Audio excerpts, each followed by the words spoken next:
भगवान बुद्ध ने शील सदाचार का जीवन जीना लोगों को सिखाया और दुख से निकलने का मार्ग भगवान बुद्ध ने बताया कि संसार में दुख है, जन्म लेना दुख है, बूढ़ा होना दुख है, रोगी होना दुख है, मरना दुख है, अप्रिय का संयोग दुख है, प्रिय का बिछड़ जाना दुख है, जो हम चाहते उसकी पूर्ति नहीं होती वो दुख है।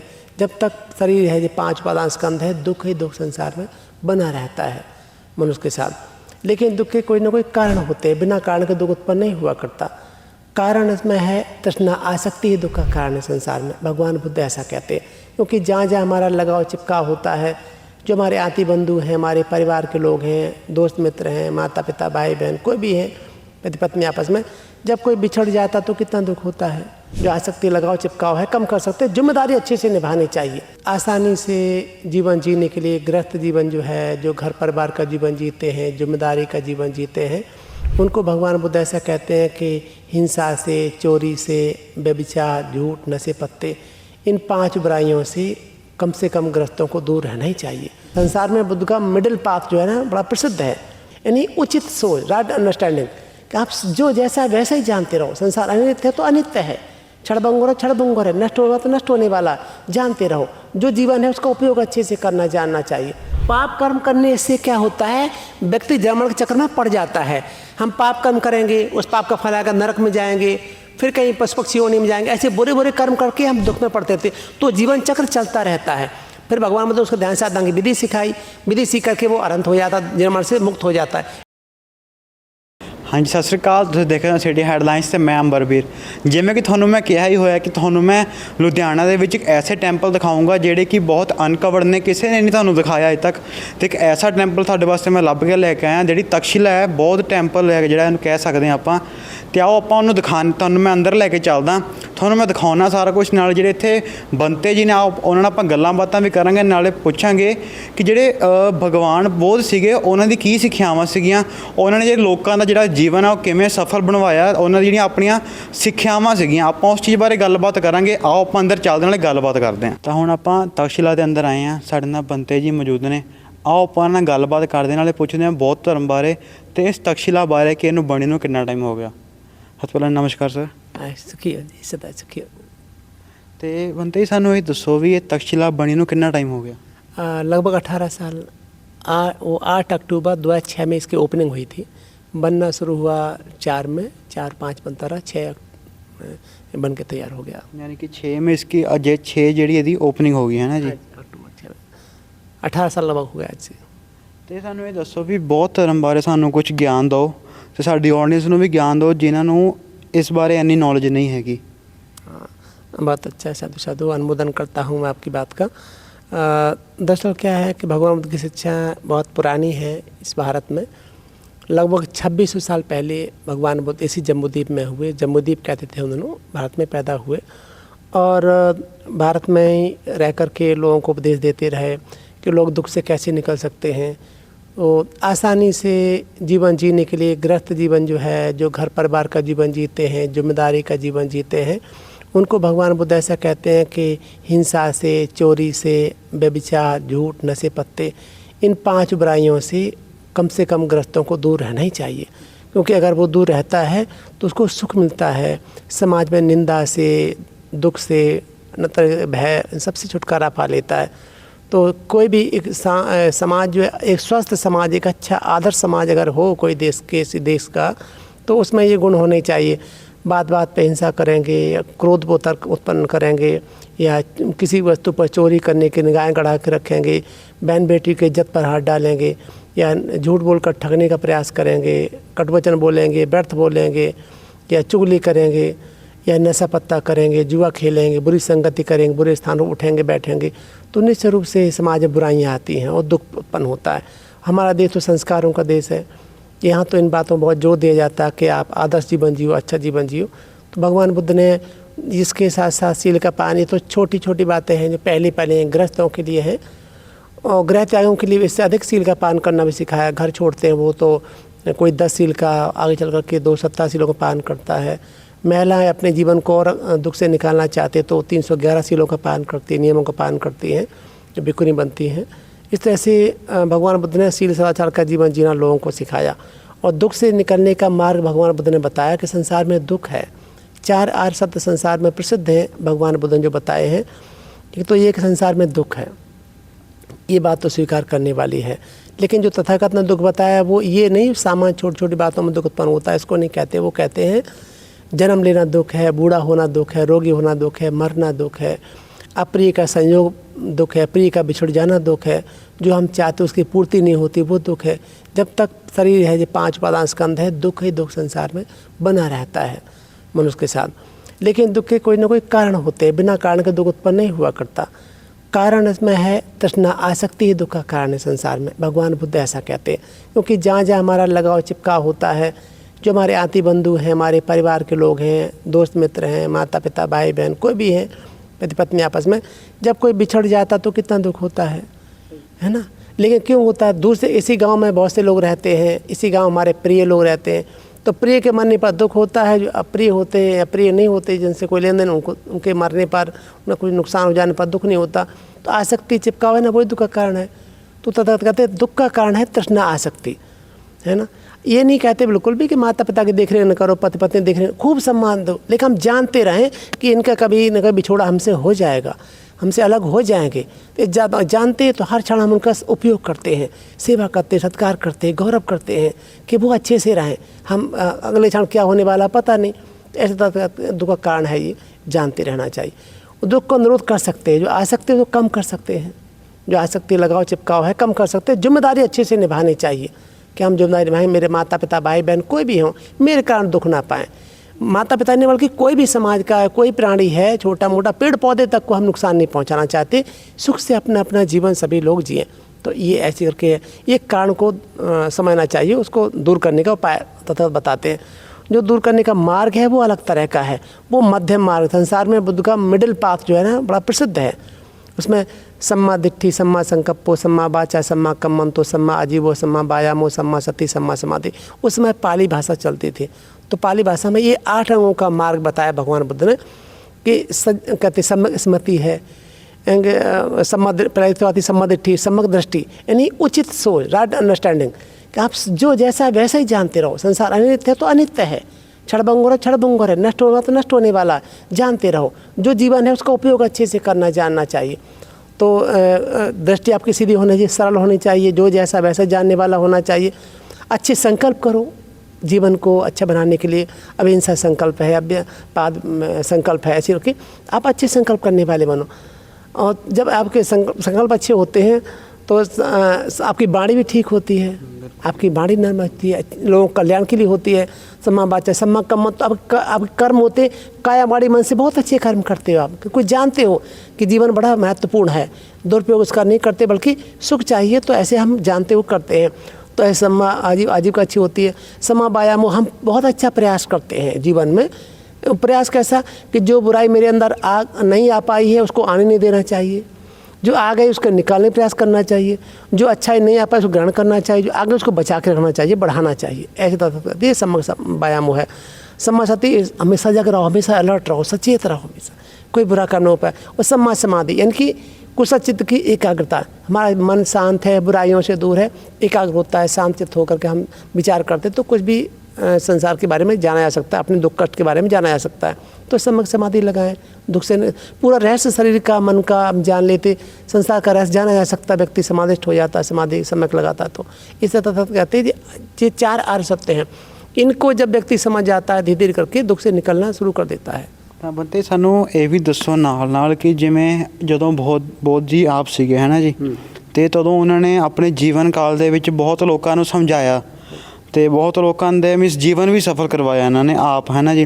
ਅਤੇ ਉਸ ਦੀ ਕੋਈ ਕਹਾਣੀ ਸਾਨੂੰ ਸੁਣਾਓ, ਦੱਸੋ, ਸਾਡੀ ਆਡੀਅנס ਨੂੰ भी दसो उस बारे। हाँ, बहुत अच्छा है साधु साधु, बहुत सारी कहानियाँ हैं, बहुत सारी। जैसे आपने अभी पेंटिंग में अंगुलीमाल घटना देखी, अंगुलीमाल घटना देखी, अंगुलीमाल की घटना भी ऐसे आती है कि वैसे अंगुलीमाल जो है ना, इसका नाम अहिंसक है, हिंसा न करने वाला, लेकिन ये पढ़ने के लिए जाता है अपने गुरुकुल में, जब गुरु के पास जाता है, बहुत से लोग जाते हैं। तक्षला की घटना आती है, तक्षला का नाम इसका है, आजकल तो पाकिस्तान में है, बुद्ध के समय का तक्षला तो पाकिस्तान में है। तो उसमें पढ़ने जाता है, ये पढ़ते समय बहुत अच्छा है, बहुत समझदार है, गुरु की सेवा करता है, गुरु माता की सेवा करता है, जो सभी की सेवा अच्छे से करता है, घुल मिल के रहता है। आप जानते हैं कुछ न कुछ दुश्मनी पैदा कर लेते लोग, दोस्त मित्र आपस में होते ऐसे करते हैं, इसका बड़ा निडरता इनकी बहुत ज़्यादा है उनके, तो इसके मन में द्वेष जा करके क्या होता है, कोई उनको भड़का देता है, गुरु से कह देता है कि गुरु माता के साथ इसके बुरे संबंध हैं, है ना, कुछ ना कुछ गड़बड़ संबंध हैं। ये तो वो बहुत सीधा साधा है, काम करता है, गुरु माता कोई काम होता है बता, वही करता रहता है, सब कुछ करता है, गुरु के आगे पार नीचे से करता है, सेवा सत्कार करता है। तो वो दोस्त मित्र चाहते थे कि निडरता मेरी रहनी चाहिए, काम कुछ करना नहीं, निडरता मेरी हो जाए। ऐसा होता है, देखते हैं समाज में, घर परिवारों में, सब जगह कहीं ना कहीं होता है। तो ऐसा वो करते तो गुरु को संदेह उत्पन्न हो जाता है। पहले तो वो डांटता उन लोगों को, लिए कहता है न मानो तो देख लेना। फिर कभी क्या होता है, जैसे कोई समस्या आ जाती तो अंगुलीमाल को अहिंसक को बुलाती है हमेशा, वो अहिंसक या ये काम करो, अहिंसक वो काम करो। ऐसे एक दिन क्या होता है, गुरु उसको सलाह दे देता कि जाओ उसमें खड़े हो जाओ, वो वहाँ रात बहुत ठंड का समय है और मैदान में खड़े रहना, वहाँ से हिलना तक नहीं। तो वो कहता ठीक है, तो आज्ञा पालन करने वाला है, दंड देता, गुरु कह देता, मान लेता है। वो मैदान में खड़ा हो जाता है, ऐसे खड़ा रहता है महल घर के सामने उसके। अब गुरु माता को लगता है अरे भूखा प्यासा भी है, ठंड बहुत लग रही होगी इसको, है ना, वो परीक्षा लेना चाहता है। तो ठंड लग रही होगी मेरे बच्चे को, कितना दुखियारा है। तो वो देखते अपने पति की तरफ, आचार्य की तरफ, सोए हुए हैं, चलो ये सो रहे हैं, मैं कपड़ा दे देती हूँ, है ना। गुरु दंड दे तो आज्ञा पालन करता, ठीक है चलो खड़ा है, लेकिन ठंड न लग जाए, बीमार ना हो जाए, रोगी ना हो जाए, दया करते चुपके से गर्म कपड़ा लेती है, कंबल सा लेकर के उसको मैदान में चली जाती है। जब उसको बेचारा बैठे बैठे सिकुड़ जाता है, सिकुड़ता है, वो कपड़ा उड़ा देती है, उसको उड़ा करके वो चुपके से वापस चली जाती है। वो गुरु तो आंख बंद करके सोया नहीं था, बल्कि ड्रामा कर रहा था, ऐसे ना लेटा हुआ था बहाना करके। तो वो जैसे वो लौट के आती है, वो खड़े होकर देख लेता सामने, कहता है अरे चल चंडालनी, ये है वो, जो पति गुस्से में पत्नी को भी बोल देता है, ऐसे उल्टा पुल्टा उसको बोलता है ये वो। अब वो कहते कि नहीं आप ऐसे नहीं कहो, ऐसे नहीं, ना मेरा कोई उससे वो नहीं है, पुत्र ऐसा है, मेरा बेटे ऐसे, लेकिन फिर भी उसको संदेह रहता है। अब वो सोचता है कि क्या करूँ कि मानेगी नहीं, अगर मैं लड़के को मार दूंगा, कुछ करूंगा तो लोग मेरी निंदा करेंगे कि देखो इसके पास से शिष्यों को भेजना, लड़कों को भेजना तो ठीक नहीं है, क्योंकि ये तो मरवा देता है, ऐसे करता तो गुरुकुल बदनाम हो जाएगा मेरा, या मेरा आश्रम बदनाम हो जाएगा, मैं गुरु के पद पे हूँ, मैं जो कि मेरे पास बच्चे नहीं भेजेगा तो ट्रेनिंग नहीं दे सकूँगा। ऐसे करके वो सोचता है तो ऐसे कुछ करूँ इसको कि ये मर भी जाए और मेरा कुछ नुकसान भी ना हो। तब इसको आदेश देता गुरु को, जाओ 1000 आदमी को मार के आओ। वो ये सोचता हो गुरु कि कोई ना कोई बदले मार डालेगा इसको, माता पिता भाई बहनों की हत्या होगी, कोई ना कोई तो उसको मार ही डालेगा, तो चलो हम इसको ऐसे कह देते हैं। तो वो जाता है, लेकिन वो बड़ा वीरवान था, बड़ा ताकतवर था, बड़ा अच्छा था। तो वो वहाँ से निकलता है, सोचता है क्या करूँ कैसे करूँ, गुरु ने आदेश दिया मारना तो बड़ा कठिन है, तलवार दे देते और सब चीज़ दे देते, लेके निकल जाता है। तो जो मिलता है मारता है। तो पहले तो ऐसे मारने लग जाता है, तो उंगली काट के रख देता है, कैसे जाने का मैं बताऊँ गुरु जी को कि मैंने इतने लोग मार दिए हैं, तो विश्वास कैसे करेंगे, ना किया तो क्या करेंगे। तो चलो ऐसे करते हैं, कुछ अंगुलियों का अपने साथ पहले मार के रखता है, तो वो कोई कीड़े मकोड़े ले जाते उठा कर, कोई जानवर खा जाता है, तो सोता है साथ में रखना चाहिए। अगले दिन देखता वहाँ है ही नहीं, इतने लोग भी मार डाले मैंने, लेकिन वहाँ का सबूत भी मेरे पास नहीं है। तो फिर क्या करता है वो, जो किसी व्यक्ति को मारता है उसकी उंगली काट लेता है, काट के गले में डाल लेता है, माला बना के लटका लेता है, तो उसको अंगुलीमाल कहने लगे, अंगुलियों की माला पहनने वाला अंगुलीमाल बन गया। ऐसे अब 999 मार डाले उसने, एक व्यक्ति रह जाता है कि इसकी और मार के हत्या करेगा, तो फिर जो है ना वो उसके 1000 पूरे गुरु को बता दे, गुरु जी मैंने 1000 आदमी मार डाले, लो आपकी गुरुदक्षिणा लो। ये गुरुदक्षिणा के बारे में कह देता ना, गुरुदक्षिणा ये है, तब तो मेरे से मुक्त हो गया हमारे से। उन दोनों चलता था ऐसा, आज भी फीस लगती है ना स्कूल में गुरुदक्षिणा के रूप में लगती है, तो ऐसे करके वो बोल देता। अब ये सोचता क्या करूं कैसे। इधर क्या होता, राजा प्रसेनजित के पास जनता इकट्ठी होकर चली जाती है कि आसपास के गांव सारे खाली हो गए, महाराज आप यहाँ राजधानी में सोते रहते हो, अंगुलीमाल नाम का डाकू है, बड़ा खतरनाक है, जो मिल जाता है उसको मार डालता है, काट के उंगलियाँ उसकी माला बना कर डाल देता है, बहुत खतरनाक है, आप यहाँ आराम करते रहते हो, उसको पकड़ो बचाओ, गाँव के गाँव खाली हो रहे हैं, लोग डरते हैं, रास्ते में चलते नहीं, ऐसे कुछ कह देते हैं। राजा उनको पकड़ने की प्लानिंग करता है कि चलो सेना के साथ जाएंगे पकड़ने के लिए। इधर क्या होता है कि पकड़ने की प्लानिंग करता है, उधर उसकी माँ को पता चल जाता है, अंगुलीमाल की माँ को, अहिंसक की माँ को अंगुलीमाल कहने लगे लोग। तो वो सोचती है अरे माँ तो माँ है ना, माँ का हृदय तो ऐसा ही होता है। तो दया से कहती है अरे मेरे पुत्र को पकड़ लेंगे, मार डालेगा राजा, उसे मुझे बचाना चाहिए, जो भी हो भले पुत्र मुझे मार डाले, लेकिन मैं अपने पुत्र को बचाऊंगी। वो लाठी डंडे के सारे कर वहाँ चल देती, उधर जिधर अंगुलीमाल रहता है। उधर आती भगवान बुद्ध चिंतन मंथन करते हैं कि अरे जब उनके जब ध्यान लगा के देखते हैं संसार के बारे में लोग अवलोकन करते थे, प्राणियों के कल्याण की भावना करते हुए कि किसको उपदेश करूँगा आज मुझे बदल जाएगा, सुख का जीवन जीने लग जाएगा, या दुख से निकल जाएगा, निर्वाण को प्राप्त कर ले, जन्म मरण से मुक्त हो जाएगा। ऐसा सोच करके तथागत चिंतन करते देखते अंगुलीमाल उनके उसमें आ जाता है। वो सोचते आज माँ को मारने का प्रयास करेगा, उस वक्त मुझे जाना चाहिए। तो इधर तथागत विचरण करते, खाना का काम करके श्रावस्ती में घूम करके और उधर रास्ते चल देते हैं जिधर अंगुलीमाल रहता है। लोग उसको तथागत तो रोकते, उधर न जाओ, बनते बहुत खतरनाक डाकू रहता है, वो सबको मार डालता है, मार के उंगली को माला बना लेता है, ऐसा है। वो माँ भी चुपके चली जाती है वहाँ वो करने के लिए। तो वो देखता कि इधर माँ आ रही है, तो चलो देखता कोई भी हो, फिर देखता है तो माँ है मेरी जन्म देने वाली, पर कोई बात नहीं, गुरु का आदेश तो पूरा करना ही है ना, संख्या पूरी करनी है, तो माँ को मारूंगा। इतने में तथागत उसको दिख जाते हैं। तो कहते हैं श्रमण जिस श्रमण आ रहा है इसका तो कोई है भी नहीं, वो तो माँ है जन्म दिया आखिर, चलो उसको छोड़ते इसको मार डालते हैं। तो माँ की तरफ निगाह हटा करके तो वो उधर तथागत दौड़ लेता है। तथागत ऐसे गए, जा करके उसके पास में मतलब थोड़ा से दूर रहते, वो ऐसे मुड़ के वापस चल देते हैं। वो देख करके तथागत को वो पीछे दौड़ना शुरू करता है।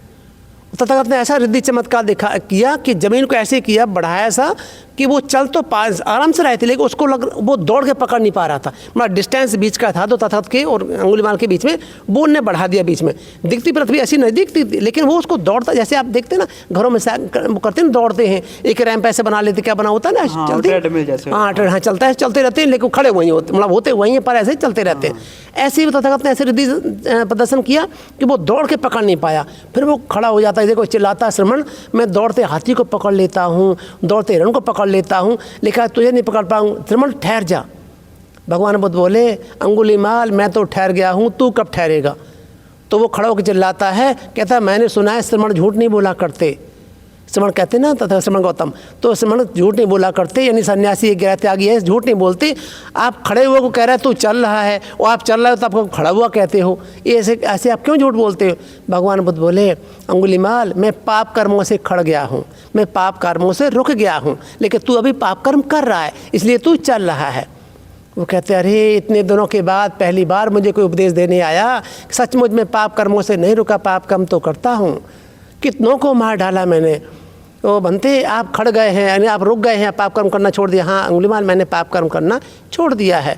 ऐसे करके फिर वो आता तथा के पैर पकड़ लेता है, वो तलवार अपनी सब ढाल तलवार जो भी रखता है वो सब फेंक देता है, भाला वाला फेंक करके तथागत का शिष्य बन जाता है। शिष्य बन करके तथागत के पीछे पीछे लग जाता है, वो उनके बिच्छू बन के आ जाता है। जेठमल महाविहार में आके बैठ जाता है ऐसे करके, और तथा साथ में इतने में राजा आता प्रणाम करने के लिए कि चलो भगवान के दर्शन करते हुए जाएंगे, अंगुलीमाल को पकड़ने तो जाना है, लेकिन चलो उनको मिलते जाते हैं। दोपहर में धूप में जाता है, तथागत कहते हैं महाराज आप किधर जा रहे हो, पूरी सेना लेके आए, लेकिन कुछ लोग तथागत के पास जाते हैं राजा के साथ में, कहते हैं बनते अंगुलीमाल नाम का डाकू है, बड़ा खतरनाक है, उसको पकड़ने जा रहे हैं, बहुत उपद्रव कर रखा, बहुत हमारे गाँव के जंगल से लगे हुए जो एरिया के गाँव हैं ना, वो सभी के सभी वैसे हो रहे हैं, खाली हो रहे हैं। भगवान बुद्ध बोले महाराज अगर अंगुलीमाल यहीं मिल जाए तो वो डर जाता है। तो कहते हैं बनते अगर वो भिक्खु जीवन में हो तो क्या करोगे। बनते मैं उसको प्रणाम करूँगा, उसको चीवर दूंगा, भोजन दूंगा, सेना सब सेवा करूँगा। तो बोले तो देखो ये ऐसे पास में बैठा, ऐसे पास में बैठा होता, वो कहते हैं ये अंगुलीमाल है। राजा एकदम भयभीत, उसे रोंगटे खड़े हो जाते, डर जाता कि क्या हुआ।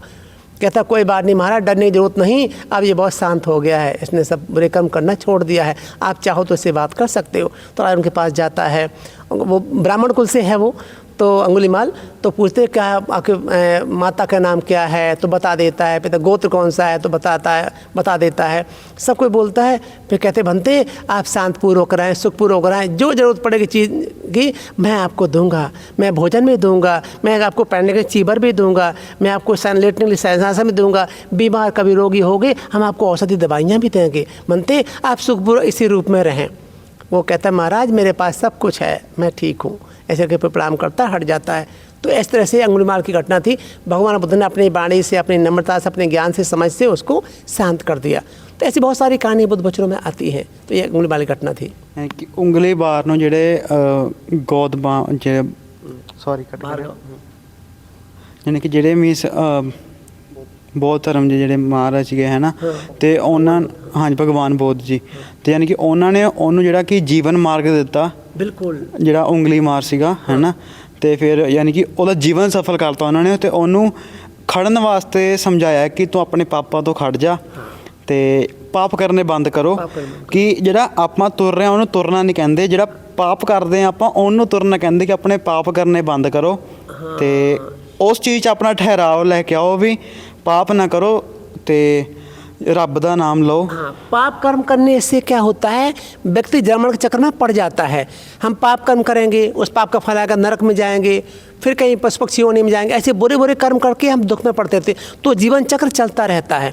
फिर भगवान मतलब उसको ध्यान साधना की विधि सिखाई, विधि सीख करके वो अनंत हो जाता है, जन्मण से मुक्त हो जाता है, यानी छुटकारा पा लेता है, हमेशा के लिए मुक्त हो जाता है। ध्यान करना सिखाई, ध्यान की विधि सिखाई कि कैसे कैसे जन्मण चक्र चलता रहता है, कैसे कैसे दुख उत्पन्न होता रहता है, कैसे दुख का नाश किया जा सकता है। तथागत ने ऐसे उसको बताया, ध्यान की साधना सिखाई, वो अनंत हो गया, जीवन मुक्त हो गया, अपने जीते जी जीवन मुक्त हो गया था, जन्मण छुटकारा पा लिया था अंगुलीमाल ने। ऐसा भगवान ने सिखाया उसको फिर विधि। हाँ ਬੰਤੇ ਜੀ, ਬਹੁਤ ਵਧੀਆ ਲੱਗਿਆ ਤੁਹਾਡੇ ਨਾਲ ਗੱਲਾਂ ਬਾਤਾਂ ਕਰਕੇ ਤੇ ਜਿਹੜੇ ਭਗਵਾਨ ਬੋਧ ਉਹਨਾਂ ਦੀਆਂ ਗੱਲਾਂ ਕਰਕੇ ਆਪਾਂ ਨੂੰ ਬਹੁਤ ਸਕੂਨ ਮਿਲਿਆ ਤੇ ਅਸੀਂ ਚਾਹਾਂਗੇ ਵੀ ਤੁਸੀਂ ਸਾਡੀ ਜਿਹੜੀ ਆਡੀਅנס ਹੈ ਉਹਨਾਂ ਨੂੰ ਇੱਥੋਂ ਦਾ ਐਡਰੈਸ ਦੱਸੋ ਜੇ ਕਿਸੇ ਨੇ ਮੈਡੀਟੇਸ਼ਨ ਵਾਸਤੇ ਆਉਣਾ ਹੈ ਨਾ, ਜੇ ਧਿਆਨ ਲਗਾਉਣ ਵਾਸਤੇ ਆਉਣਾ ਹੈ ਕਿ ਜਿਹੜੀ ਰੱਬ ਦੀ ਜਿਹੜੀ ਆਰਾਧਨਾ ਉਹਨੂੰ ਕਰਨ ਵਾਸਤੇ ਆਉਣਾ ਤੇ ਇਹਦਾ ਐਡਰੈਸ ਕੀ ਹੈ ਤਕਸ਼ਿਲਾ ਦਾ ਤੇ ਇਹ ਕਿੱਥੇ ਕਰਕੇ ਇਹਦੀ ਲੋकेशन कितने है तक्षशिला दी? बहुत अच्छा। जो भी ऑडियंस हैं जो उसको आपके चैनल को देख रहे हैं, इनके लिए मैं यही कहना चाहूँगा कि सभी लोग यहाँ आना जो चाहते हैं उनके लिए, अगर जलंधर बाईपास की तरफ से आते हैं, लुधियाना से आते हैं, तो जलंधर बाईपास से एक रास्ता, दो रास्ते इसके हैं। एक है चिड़ियाघर की साइड में आ जाएँ, इनको पता है, तो वहाँ से रॉन्ग साइड में एक सर्विस रोड आती है, तो कादिया पिंड में है। दो रास्ते जाते हैं। कादिया पिंड में पहला रास्ता है जो लोहे का पुल बना क्रॉस करने के लिए लोगों को, उस पर न जाकर एक और आगे आएंगे तो हार्डिजवर से पहले वो है सीमेंट गोडाउन, उसके बगल में रास्ता आता है, वो मंदिर को सीधा आता है तक्षशिला महाबोधि विहार को। या दूसरा है कि अपने कन्वेंस से कोई जाता है तो हार्डिजवर जा सकता है, हार्डिजवर से सीधा जा करके और यू टर्न लेकर के 250-300 मीटर वापस लौट के आता है लुधियाना साइड में, तो वहीं बोर्ड लगा मंदिर का बड़ा सा तक्षशिला महाबोधि विहार, हिंदी, पंजाबी और इंग्लिश में तीनों में लिखा हुआ, बुद्ध का फोटो छपा हुआ है, तक्षशिला का फोटो छपा हुआ है। तो वहाँ से सीधे अंदर, और दो तीन ढाबे भी हैं। बुद्ध मंदिर का किसी को पूछ भी लेते तो बता भी देते हैं लोग। ऐसे जलंधर साइड से आने वालों के लिए तो ये है कि सीधा वो जलंधर से आएंगे तो हार्डिजवर का जो रेलवे का पुल है पार करते ही स्लिप रोड शुरू होती है, वही सर्विस रोड शुरू होती है, वो सीधा उस पर आगे आते हैं तो ट्रक लेवाई लिखा हुआ है और मंदिर का बोर्ड भी लगा है, सीमेंट गोडाउन है वहाँ, उसके राज स्टेट लिखा हुआ है, वो सीधा मंदिर के लिए आता है तक्षशिला महाबोधि विहार के लिए। ऐसे भी लोग आ सकते हैं। ਬੰਤੇ ਜੀ, ਸਾਨੂੰ ਇੱਕ ਸਾਡੀ ਆਡੀਅנס ਨੂੰ ਕੋਈ ਛੋਟਾ ਜਾਤੇ ਬਹੁਤ ਮੀਨਿੰਗਫੁਲ ਮੈਸੇਜ ਦਿਓ ਜ਼ਿੰਦਗੀ ਵਾਸਤੇ ਤੇ ਉਹ ਜਿਹੜੇ ਉਹ ਆਪਣੀ ਜ਼ਿੰਦਗੀ ਦੇ ਵਿੱਚ ਲਾਗੂ ਕਰ ਸਕਣ, ਅਪਲਾਈ ਕਰ ਸਕਣ। बहुत अच्छा, बहुत अच्छी आपकी जिज्ञासा है। मैं ऑडियंस को यही कहना चाहूँगा कि सभी लोग, हमारा देश संस्कारों का देश है, हम पुण्य संचय में, पुण्य को इकट्ठा करने में, कुशल कर्म करने में विश्वास करते हैं। जहाँ भी संत गुरु महापुरुष हुए संसार में, भारत में जो हुए, उन्होंने सभी लोगों ने अच्छे रास्ते पर चलने के लिए प्रेरित किया। भगवान बुद्ध ने भी ऐसे ही कहा, अगर तुम सुख चाहते हो, इज्जत सम्मान चाहते हो, पुण्य संचय करना चाहते हो, तो माता पिता की सेवा करो, खूब सदाचारी बनो, हिंसा से, चोरी से, दुराचार, झूठ, नशे पत्ते से, बुराइयों से अपने आप को दूर करो, क्योंकि ये दुख में डालने वाले हैं, दुर्गत में ले जाने वाले हैं। माता पिता की, बड़ों की सेवा करो, सत्कार करो, कुशल कर्म करो, बुराइयों से अपने आप को बचाओ। चूँकि मैं भी पंजाब में रहता हूँ 18 साल से, मैं जानता हूँ जो पंजाब के बारे में मैंने सुना था, यहाँ कुछ और ही देखने को मिला। मैंने सुना था कि पंजाब में दूध की नदियाँ बहती हैं, अदा सुख शांति बहुत है, हर घर में लस्सी दूध पीने को मिलता है, बहुत अच्छा ऐसा है। कुछ देखने को मिलता कहीं के घरों में, लेकिन लस्सी मिले न मिले पर शराब की बोतलें या नशे की वस्तु बहुत मिल जाती है। इनसे पंजाब को बचाना चाहिए, अपना को बचाना चाहिए। बुराइयाँ इतनी हैं, उन माता पिताओं को पूछो। मेरे पास बहुत सारे लोग आते हैं, इनकी संतानें बिगड़ गई हैं, कुमार पे चली गई हैं, मतलब नशे पत्ते में लग गई हैं।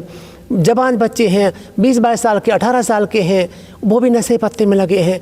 बहुत दुख आता है, माता पिता फूट फूट कर रोते हैं, क्या करूं, कैसे करूं, ऐसे दुखियारे होते हैं। उनको जो है ना, ये ऐसे काम नहीं करना चाहिए। अच्छे बनो, जीवन बड़ा कीमती है। आप समाज के लिए बहुत कल्याणकारी जीवन जी सकते हो, बहुत भले कार्य कर सकते हो। हमारे देश ने क्या नहीं किया, यहाँ के लोगों ने क्या नहीं किया, समाज में ऐसी शासन, ऐसी शिक्षा दी है, ऐसा शासन स्थापित किया है जो संसार को सुख देने वाला बना। सम्राट अशोक, उनके बाद का शासन देखो कितना कल्याणकारी हुआ है। भगवान बुद्ध के समय के राजे महाराजाओं का शासन देखो। शीलवान सदाचारी व्यक्ति जब जब किसी काम को करता है तो जो है प्रसन्नतापूर्वक करता है, सफलता हासिल कर लेता है। तो सभी लोगों को कुशल अच्छे कर्म करने वाला बनना चाहिए। माता पिता की, बड़ों की सेवा करो, पति पत्नी विश्वासपात बना के रखें, एक दूसरे के प्रति विश्वास बना के रखें, बुरे कर्म ना करें, जुड़ करके रहें, अपने आप को अगर बुराइयाँ दूर रखें, खूब पढ़ाई लिखाई करें, बिजनेस व्यापार लगन से करें, ईमानदारी से करें। अगर ऐसे करते तो पुण्य मिलता है। वो पुण्य मिलता हमें इस जन्म में सुख देता है, भविष्य में सुख देने वाला बनता है। अगर हम अक्सर कर्म, बुरे कर्म करते हैं तो देश का नाम बदनाम होता है, इज्जत सम्मान भी चला जाता है। माता पिता, हर माता पिता ये कहें धन्य है मेरी कोख, मैंने ऐसी संतान पैदा की है, ऐसी संतानें बननी चाहिए। हर व्यक्ति को ऐसा प्रयत्न करना चाहिए कि माता पिता प्रसन्न हो जाएं, ये कहें कि मेरा बच्चा जहाँ भी जाएगा इज्जत सम्मान ही पैदा करेगा। और लोग कहें कि उनके माता पिता कैसे रहे होंगे जिन्होंने इतना शील का पालन करना सिखाया, सदाचारी बनना सिखाया है।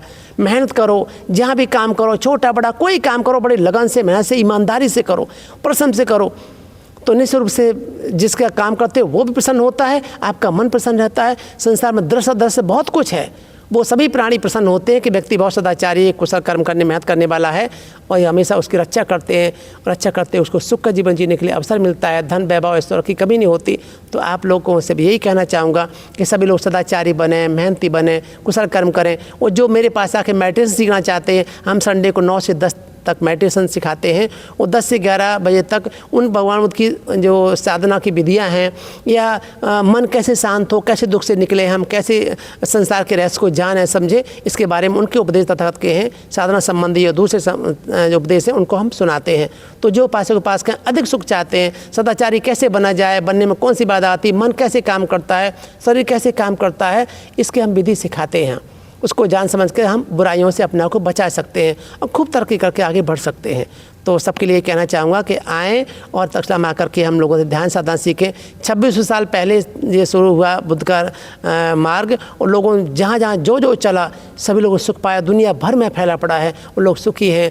जो इसको समझ लेता है उनकी संतानें सुखी हो जाती, माता पिता सुखी हो जाते, समाज आसपास का देखो जापान कहाँ खड़ा है, कितने देश हैं भारत से गए वो धर्म को मानने वाले, बुद्ध धर्म को मानने वाले, वो सुखी हैं। तो सभी लोग सुखी हों, सभी सुमार्ग पर चलने वाले बने, सदाचारी बने, कुशल कर्म करने वाले बने, कोई कर्म ऐसा न करें जिससे किसी को दुख कष्ट हो।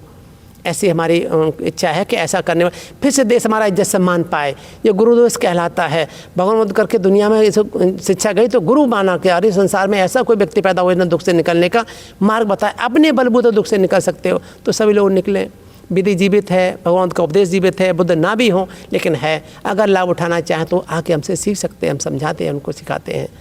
तो आप लोग भी आए, आपके लिए बहुत बहुत धन्यवाद। साधुवाद है, अनुमोदन करता हूँ, सुख की कामना करता हूँ। आपका चैनल द सिटी हेडलाइन खूब अच्छे से फले फूले, आगे बढ़े, सभी लोगों को अच्छे अच्छे संदेश सुनने को मिलें, सुमार्ग पे चलने वाले बने, और आपसे सीख करके लोग अच्छे रास्ते पे चलते हुए अपने दुख से निकल जाएं, समाज में इज्जत सम्मान पैदा करें। कोई भी संतान है, कोई भी माता पिता ऐसे कर्म ना करे, समाज का कोई व्यक्ति ऐसे काम ना करे जिससे परिवारों में, समाज में या देश में कलह पैदा हो जाए, दुख पैदा हो जाए। सभी सुख शांति को प्राप्त करने वाले बने, यही सबके लिए कामना है, यही आशीर्वाद है। यही शुभकामनाओं के साथ भवतु सब मंगलं, रक्षन्तु सब देवता, सब बुद्धानु धम्मानु संघानु भावेन सदा सोथी भवन्तु ते। सुखी हों, सुखी हों, सुखी हों। ਆਪਾਂ ਹੁਣ ਇਹਨਾਂ ਦਾ ਆਸ਼ੀਰਵਾਦ ਵੀ ਲੈ ਲਿਆ, ਗੱਲਾਂ ਬਾਤਾਂ ਵੀ ਕੀਤੀਆਂ ਨੇ, ਬਹੁਤ ਵਧੀਆ ਲੱਗਿਆ, ਸਕੂਨ ਮਿਲਿਆ।